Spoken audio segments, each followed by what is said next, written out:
Okay, hello everybody. So this is my first week having a guest with me, so I am so happy to introduce Will Carlos. I was on his podcast a couple weeks ago and we had an amazing session where he was able to really dig into some of the things that are holding me back on a subconscious level. So it was really neat, and we're going to talk more about that today and how he's doing what he does. So hmm come and say hello. Yeah, thanks for having me. It was great to have you on the podcast, and you were the first guest on my podcast. Now I've done two episodes. The third one is coming shortly, but it was really great to have you as the first guest there, and then I get to be the first guest here. So I'm excited. That works out well. Yeah, it was cool. We met at a podcast collaboration club, and I think it's working. Yeah, I found that club to be really great, and I also wanted to. I need to say the power may cut out at any moment because we have a snowstorm here on April 4th. The trees are very heavy with very wet snow, so the power lines hopefully will hold just fine, but it Oh looks my pretty bad. goodness, where are you? Nova Scotia, on the eastern seaboard of Canada. Oh, yeah. Oh my goodness. Yeah, so I'm excited to talk about all of the unconscious crap that we hold on to and how it can hold us back, and the imposter complex and the helper's paradox. If we get there, there's so much to talk about. So where did you want to start? We should, I think, start with Imposter Complex. hmm That is something that holds back so many small business owners and new entrepreneurs, and well, not ones who are not new too. hmm So it's something that so many people struggle with. Usually, Yeah, see. and it's not just like I have clients that are 20 years into their coaching profession, executive coaches, or they've worked with big corporations before, and now they're out on their own. And I'm shocked every time when it always they don't usually bring it up on the first session that we have together, but usually within a month, maybe two, they'll bring it up as like I always wondered if I was good enough, or I always wondered if I'd done enough. So I think it's more on the top of our minds as small business owners or for new business owners, but it's there for everybody. It just depends at what level it affects you. Hmm. Yeah. Yeah, it's amazing. It's such a universal kind of experience. Yeah, I think I got this from someone else, but I can't remember where I first heard it. So I'll just pretend like it's mine for the moment. But what I often say to clients when they come to me and they say, like the first thing that I'll say when they'll share that they feel inadequate, not enough, they feel like a fraud, I usually start with, that's a really good thing. Because if you didn't have those doubts, if I actually just shared this with a client last week in a session, and I said, if I had a brand new doctor come to me, I was their first client, unsupervised, and they didn't double check with like at least one or two other doctors, I would be very worried. That brand new doctor should feel a little bit like an imposter, should feel a little bit like a fraud. It keeps us safe, it keeps us honest, I believe. But that's very different from the chronic. I work with healers and coaches and therapists, and sometimes they'll have four different certifications, Hmm. and they've worked with clients for 2 or 3 years, and they still feel like an imposter, and they still can't confidently put themselves out there, be visible online, feel safe about it. And so those are usually the clients that I have the biggest impact with, because now we're getting into what are those unconscious beliefs that are underneath all of that are holding this lie in place. And it's funny because it's actually the things holding that lie in place are other lies, but they're usually safer lies. But we could get into that, I think, a little later on. Mm. Yeah. Yeah, it surprises me how much comes down to our minds when it comes to business. I've heard that said a lot, and I believe it, but really truly comprehending it is a whole other thing. Like when you say mindset matters or mindset is everything, and people see that as a very like up in the clouds woo woo kind of statement, but it's not. It really does affect all of what you do in business. Like Hmm. it's just incredible. It's the foundation of everything. Your confidence and your ability to present yourself to clients, it's your mindset is so crucial on that. As well, that too often we think of mindset and confidence as a very superficial thing, And thankfully, in our industry, personal development, spiritual development, that's really changing. People like Brendon Burchard, as one of many, many examples, now talks about it much more in depth. There's a place for power poses. There's a place for, and those are, I'm not knocking that at all. There's a place for that. And it comes off as very fake if it's not built on the foundation of what are your real reasons for being confident. So I have a very different confidence level now that I've worked with. I've delivered over, I've lost count now. I was counted up until 500 free sessions, but I don't count anymore. So somewhere over 500 free sessions in over 28 countries around the world, and then dozens of clients on top of that. So I have a different level of confidence that's based in a different knowledge set than before. Doesn't mean that I'm necessarily any more good now than I was before. I might actually be worse, but now I have a different kind of confidence than I did before. And I think that too often we're afraid that mindset work means we need to power through things that feel inauthentic. And I know that's what I did for at least a decade of my life. When I first started as an entrepreneur in a different business, I I took this advice that I was given and really twisted it around in my own ego to say, oh, that means this confidence means I've got to push through my insecurities. I've got to squash my doubts. But that's not what confidence is. Confidence is you've addressed your doubts. You've wrestled in the dark night of the soul with your fears, and you've come out the other end with humility and hopefully a bit of presence and empathy with other people. It doesn't mean that you don't have fears anymore. It just means that now you know. That's actually, this might be a good quote. It doesn't mean that you don't have those fears anymore. It just means you know their names. Oh, hi, Mhm. I know you, Jerry. Yep, I've seen your. Oh, no, there's Fred. Yep, and they might have different names, but that now you know their names. So it becomes a bit of a game. Like every once in a while, I'll still have the very beginning of a depressive episode. I used to deal with depression off and on for about a decade of my life. I haven't had one in about 4 years, but I'll see the hint of it coming. So it's kind of like that. I don't have a name for it, but it's as if I say, "Oh, Steve. Oh, hey, yeah, no, you stay over there. You no, stay over there. I don't need you today." Yes, definitely. I think there is, like you said, a confidence that comes from from actually doing the work that you're good at and seeing the results with your clients that can help boost you. It's still hard. I think for me, I compare so much to what I see online. And that's another thing that people talk about a lot, but it's so hard not to do. And there's all these people that seem like they're having wild success. And I'm just like, am I super slow? What's wrong with me? So I've had to remind myself of, look back, see how far that I've come, and kind of tune out those, like, I had a $500,000 launch last week, and you can too, with an email list of 5 people. Like, Yeah, I think. I mean, so I would say, sorry, I'm just straining my tea over here on the side. I would say that we will never have any idea the truth of of their back rooms, and there's that great quote, I forget who it's by, but never compare your backstage moment with other people's front of stage moments. My background was in theater. That was most of my life when I grew up. And yeah, it's really easy to go, oh, that person's amazing. But you have no idea what's going on in the back. Now, that doesn't mean that it necessarily is. Maybe they really are having launches that are that great. But I still like to follow my energetic awareness. There's sometimes and what I mean by, they call it intuition, gut feeling. I like to call it energetic awareness. But when I see those people that are super successful, sometimes I can tell straight off the bat they're full of shit. Like, that's not true. And then there are other people, and it's funny. Usually, those people I'll have a hint of jealousy about. I'd never even thought of that before, and I'll have that hint of like, oh, I should get closer. I feel like pulled in, but in an almost unhealthy way. And then with mm, the people that are truly successful, a great example is Amy Porterfield. I'm pretty sure that she's like killing it and has been for a while. But I don't feel any like neediness or jealousy, or I don't feel pulled in that unhealthy way. I feel very attracted. I mean, for one, she's a gorgeous human being. But for another, like her business, I'm not envious. I'm in awe of her business systems and structures. mhm. But I don't feel that unhealthy pull. I feel a very healthy pull. Same as Brendon Burchard. I don't feel that unhealthy pull. I feel a very like, I want to learn more. I'm choosing to learn more, not like, oh, I'm about to miss out on the.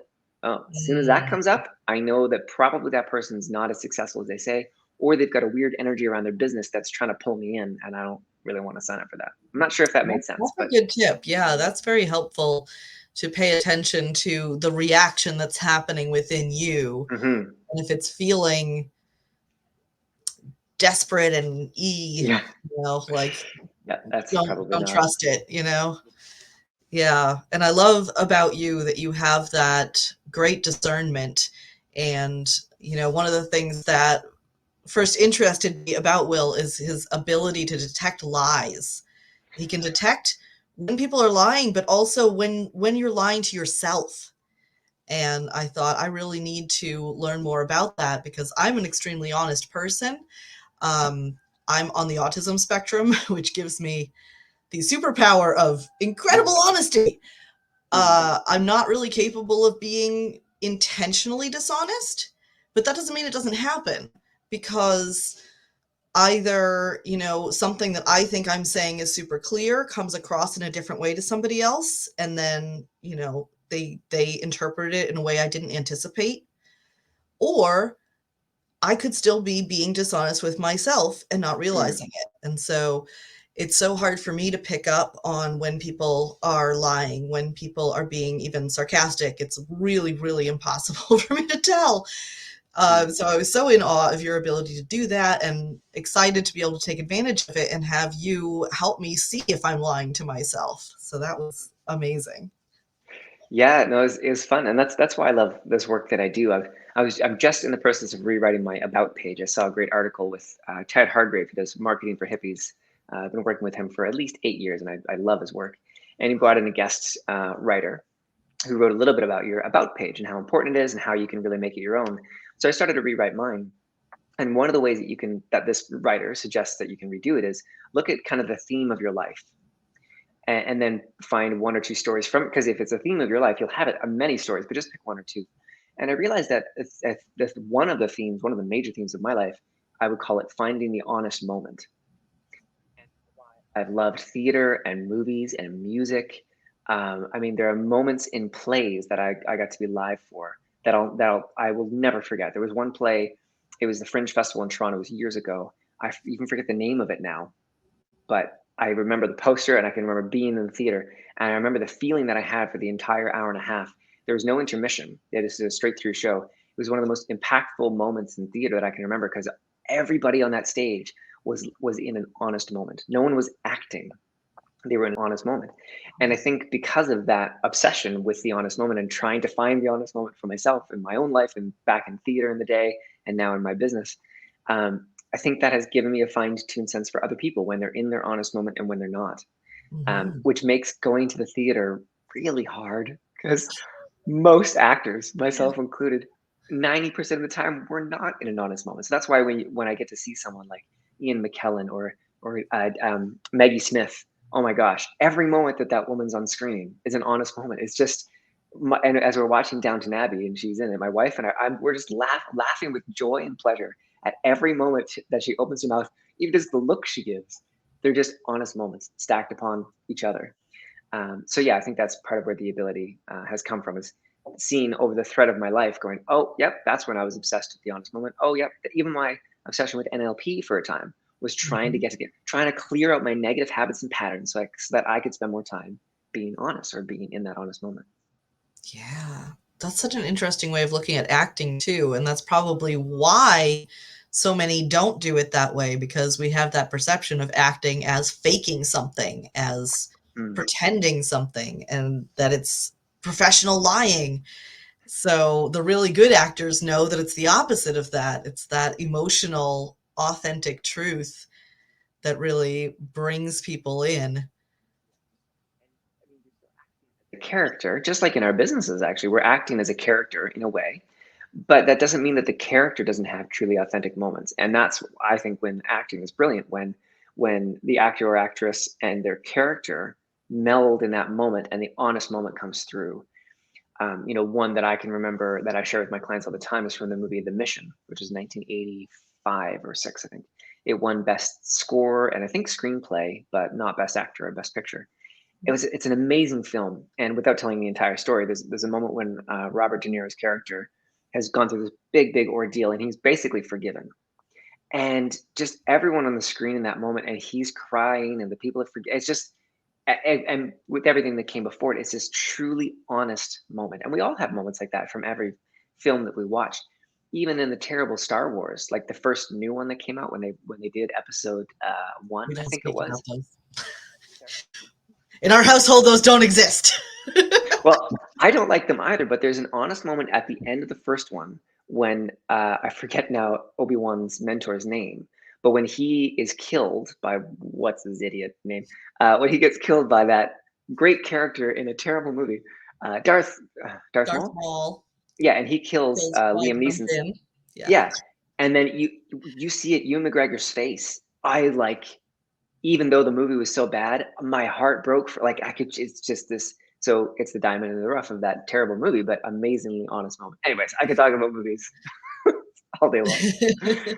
But to go back to business, so how important do you think authenticity is in business?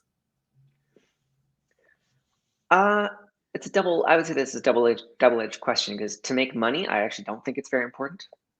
There are tons of people that are incredibly inauthentic that are rolling in it. For fulfillment and satisfaction and spiritual connection, and a healthy spiritual life, I think it's the only thing that matters. That doesn't mean that money means that we're not being authentic, or that we have a bad spiritual life. I'm just saying I think that they're completely independent of each other. And the same with being a good person or a bad person. Tons of bad people make lots of money. Tons of good people make lots of money. I don't think that those have much to do with each other. But the people that truly impact our lives and change the world, I think, are always being deeply authentic. I mean, Brene Brown is an amazing example. She's, again, just honest moment stacked upon honest moment. And then there are other people that come in and out. For a great example is Tony Robbins. I think he's done more to change people's lives on the planet than maybe, huge impact. And I see him have honest moment, and then not honest moment. And that's just my opinion. I don't know if that's true. Um, yeah, so I don't think that it necessarily has much to do with business in that sense, but I think it has everything to do with fulfillment and satisfaction and spiritual development.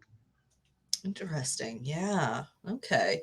Because I'm always telling my clients that I think authenticity in marketing is really where it's at right now, that people are kind of hungry to see businesses be more honest and be more open about their real beliefs and, but maybe that's more true of like the smaller businesses because they do need to capture that niche before they can expand more globally.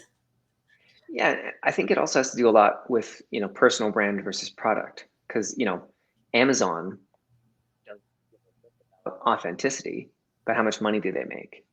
Uh, I think it also might depend upon if it's a personal brand, if it's a product focused business. That probably has a lot to do with it as well. But these are things that are not like, that's not totally like, I don't really know that's just my observations. That's not my expertise. Yeah, same. I do work with so many people who are coaches and do service one-on-one work with people more than product-based businesses. Not that I don't have some clients who are product-based, but it's not my main focus. So let's go back to more about the imposter complex. So you don't call it imposter syndrome. Is there a reason for that? Curious when I was first learning about this, and I started to see that after it was about 400 of those free sessions, and I went back through many of the session notes, and I saw these same things, these same patterns showing up for everybody. There were 8 of them, in fact, and I had wished there were only 3. 8's a lot to remember, but there were about 8 that seemed to come up as consistently as the rest, and they all fell into this broad category of imposter stuff or feeling like a fraud. And then I happened to listen to an interview, and now I forget the person, but she was a clinical therapist, I think, and she had done a lot more research than I had about the clinical or the underpinnings of imposter phenomenon. And she said, well, actually, it's most correctly labeled imposter phenomenon because they don't actually know what it is. They know how it presents, but they don't know what it is. And it's more so a complex than a syndrome, because a syndrome always requires medication, deep intervention, psychiatric support. It's a serious, for example, not that it's necessary, and this is very different because imposter syndrome we would see as a bad thing, which I don't think it's always a bad thing. Like I mentioned, it keeps us honest.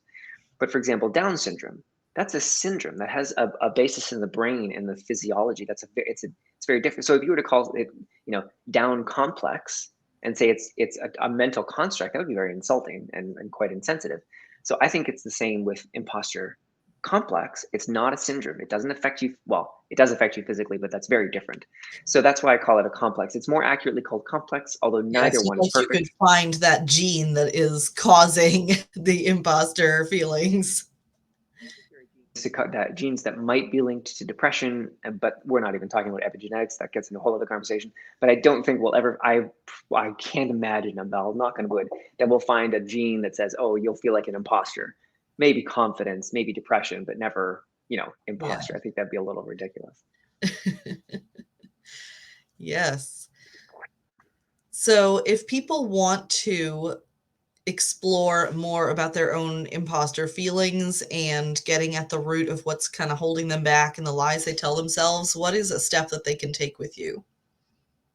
Yeah, I would say I've got this little poem, and it's like a little tiny paragraph that describes the 8 pillars. And so for everyone listening, I'll call out the pillars as I go through, and I'll read a little paragraph, and then I'll list the 8 pillars, and then you can locate yourself if you're feeling like a fraud or dealing with imposter complex. Then you can see which one of those is coming up, and then I'll give a suggestion. So you and I can just kind of energetically see which one we want to pick out the most, and then I'll give the specific advice for those. So we'll give this person a name. So Jane.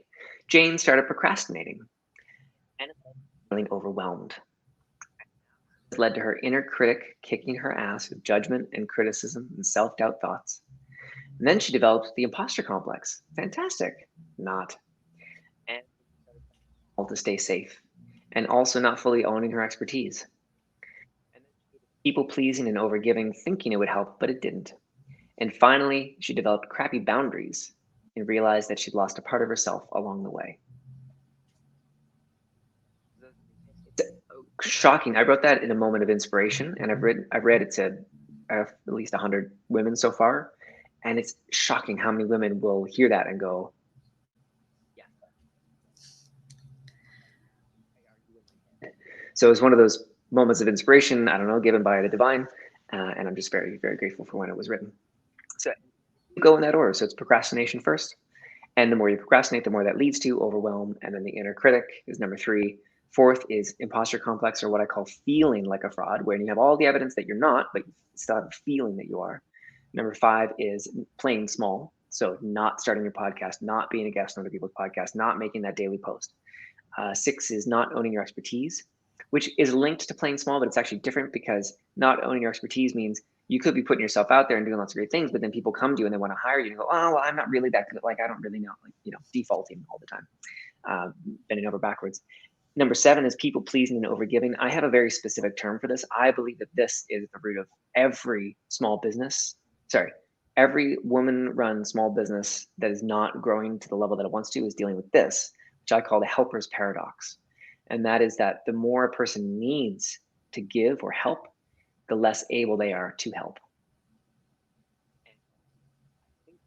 My thing, like this is my gift for the world, like what my work is all about, because I've seen the difference when, and it's, I don't know why, but it seems to affect women way more than men. Like I've almost all my clients are women, and with a few men, but other men that I've spoken to about this, it doesn't, like, as a terrible example, I feed myself first. When we go to the restaurant, my wife and my daughter and I were just in Mexico for a month, and we sit down at the restaurant, I instinctually, instantly look, oh, what am I going to eat? Meanwhile, my wife first looks at what's my child going to eat. Now, once I figure out myself, I will circle back around to my daughter, but frankly, I don't know why. So it seems to affect women more than men. So that's number 7. And number 8 is crappy boundaries. So I find that, too many business owners feel like a fraud because they're not able to get to their work because they have crappy boundaries. They put their family first. They don't take care of themselves. Like all these different things come up. But I don't think it has much, if anything, to do with crappy boundaries. Crappy boundaries is like, it's the end of the road. It's the very last thing. It's not the first thing. When you address all those other pillars first, you find that you naturally make boundaries. But if you try to make physical boundaries, like you put a sign on your wall, on your door for your office, but you haven't done the work with people pleasing or the helper's paradox, and you haven't been owning your expertise, your family's still going to interrupt. The sign on the door doesn't mean anything because you haven't Mm. done the other work before it. Ah, So true. I definitely relate a lot to that helper's paradox problem. Um, it's like you want to help so badly that you become desperate to help. Like, mm, please let me do it for you. You can pay me to do, you know, I, or I can give you money to work on your stuff. So let me do it, please. mhm.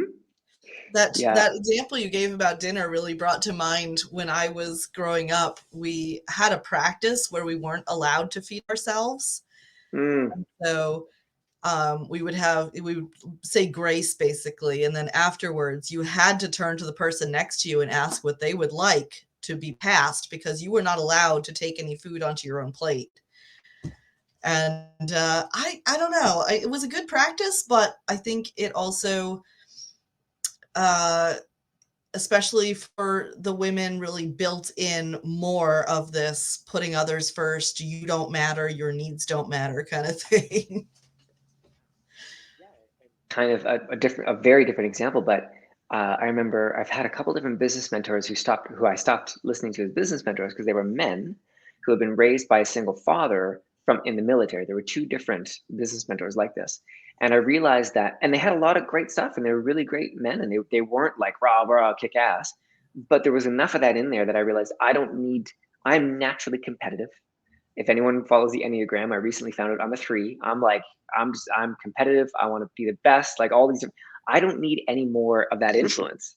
I need more other of different influences. So similar, like you said, for women that already have this built in of putting everyone first, in a way you don't matter. Everyone else matters more. That practice may not have been the best one. But I think that could happen with any spiritual practice. When we sit down, we do a little prayer before dinner as well. It's a Sanskrit prayer from our time in the ashram in India. But there are times when it's actually a negative practice because I get annoyed with my daughter that she's trying to talk and stuff during the spiritual practice. And then I get frustrated and snap a little bit. And then I go, well, that's not the point of this practice. Actually, mine is Sanskrit too. Oh, Yeah. yeah. Yeah, I grew up in a Hindu-based cult. I can't remember if we talked about that before, Well, but I remember the cult. I don't remember that it was a Hindu yeah, based it cult. was it was Hindu-based. And I'm Oh. still a practicing Hindu today. Hmm. But I had to discover that it was Hinduism. It was like they told Right. us this is the universal truth. And Hmm. then in my 20s, I was like, wait a minute, this is Hinduism, and you filtered everybody else's religion through like the lens of Hinduism. Hmm. But they didn't acknowledge that source, which is Right. frustrating. Yeah. Yeah, our prayer. So we just spent a lot of time at an ashram. My wife has done yoga teacher training, so it's very had a big influence in our lives, but it's by no means an overriding practice for us. But yeah, with the helper's paradox, there's a number of things that people can do if they realize that this is going on for them. And the first thing, obviously, is to not make yourself wrong or beat yourself up for it. It's the worst thing you can do. Anytime you discover anything negative about yourself, the worst thing you could do is feel bad about it because that judgment just locks in the very pattern that you're wanting to escape. And I believe it's the same with a lot of the guilt that's thrown around the world these days on various topics and issues. The worse you feel about the feeling terrible doesn't help you change unless it comes with a very specific set of circumstances. Um, like there are, and I believe it only comes with awareness. So just feeling bad. I mean, even shaming someone for child abuse, for example. Of course, child abuse is horrible, but if all you do is shame that person without any connection or relationship or suggestion of what they could change, you are not helping. You are doing much worse. You're actually building resistance in that person. They might hit their kid just because they're so pissed off with you. Same thing Mm. happens with a lot of other topics or issues. So with this, the worst thing you can do is feel bad about how much you help others. One of the best things you can do is say, wow, I really care. I really care about others. And that is a beautiful thing. I don't ever want to lose that. What I want to do is find a balance that works for my heart because my heart is exhausted from all this giving. My heart's actually hurting from giving too much. So what I want to do is find a better balance. And one of the ways that you can do that is grow an energetic awareness. And I will explain that in more detail because I'm not just going to leave you with like, oh, just do that. And people say, what the hell are you talking Just about? do that. Check. So, so I call it energetic awareness or energetic alignment because when it's alignment, you can actually notice when you're over giving, I can almost guarantee for everybody listening, you're probably leaning forward. If you're talking with someone who's on the phone and they're hurting and they need help, you are literally like this. I can almost, and you're waiting to talk because but just if they could, or you go, oh, and you're really empathetic, but you know exactly what advice to give or how to help or can I come over and help? You're not actually sitting grounded. That's one way to know if you're leaning forward every time. If you're bending backwards because someone just keeps taking and you keep giving, and you feel like exhausted, like you're on your back. Also, you're out of alignment. You're another way when people are throwing judgment or you're feeling bad about being online and people are getting judgmental and you're trying to literally like rearrange. I call it rearranging the molecules of your being. You're trying to like not exist so that the judgment doesn't just go past you, like you just don't exist so that you never even have to be aware of the judgment in the first place. These are all indications that you're out of alignment. You're not able to just be where you are, not puffy, but to just be where you are. So that's one technique to help with the helper's paradox is ways to come back to center. The main way that I do this with clients is identifying the specific beliefs, the specific limiting beliefs, the stories that you're living, and helping them to clear those. But for everyone that's listening and they just want to begin that kind of a practice, this is a first step with that. That is so interesting. I love how you have these different indicators that are so practical. They're not like fluffy. They're like, yes, I can actually measure that. Yeah. Yeah, the way that I learned that one was about 4 years ago, and it was one of my early free sessions that I was offering. And I remember I was sitting downstairs in this house that we live in now, and I remember where I was sitting, and I remember leaning forward, and this woman was talking, and I was just waiting for her to finish because I already knew what it was, and I knew what she needed, and I felt myself lean forward, and I realized I must have been sitting that way for a while, and then I felt how gross it felt for her when I was being like that, when I knew best, when I was going to help, when I had all the answers. I had this moment of instant awareness. And I went, oh my God. And I think that was the last time that I ever did it in a major way. I'm certain I've done it many hundreds of times since, or thousands, but that was the last major incidence of, I know best, I'm going to help you. That was it. And so that's where that awareness of that energetic alignment came from.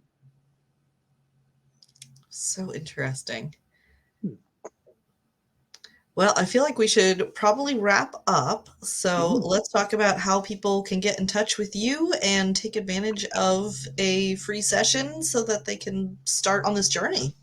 Yeah. So my website is myspiritualclarity.com. And then if anyone would like to take me up on the free session offer, it's still available. And so it's myspiritualclarity.com/align with ease. And I'm going to start counting again or hire someone to go back and count all my sessions. My new goal now is to get to 1,000 free sessions. I just think that would be a kick. That'd be a lot of fun. I'm a 3 again, so I love numbers and contests and competition. How many things can I rack up? So yeah, myspiritualclarity.com/align with ease. And you can also find the podcast that you were on is thehiddenhealer.ca. And there are going to be new episodes coming out there, but there are 2 episodes up now. And each one is a live free session so people can actually follow along and do the belief clearing with us and get a lot of value that way. Yeah, that's awesome. Yeah. All right. Are there any parting thoughts that you would like to leave us with? It's a quote that I always listen to before. I actually forgot to listen to it before this interview. I was just having so much fun dancing to some wonderful music.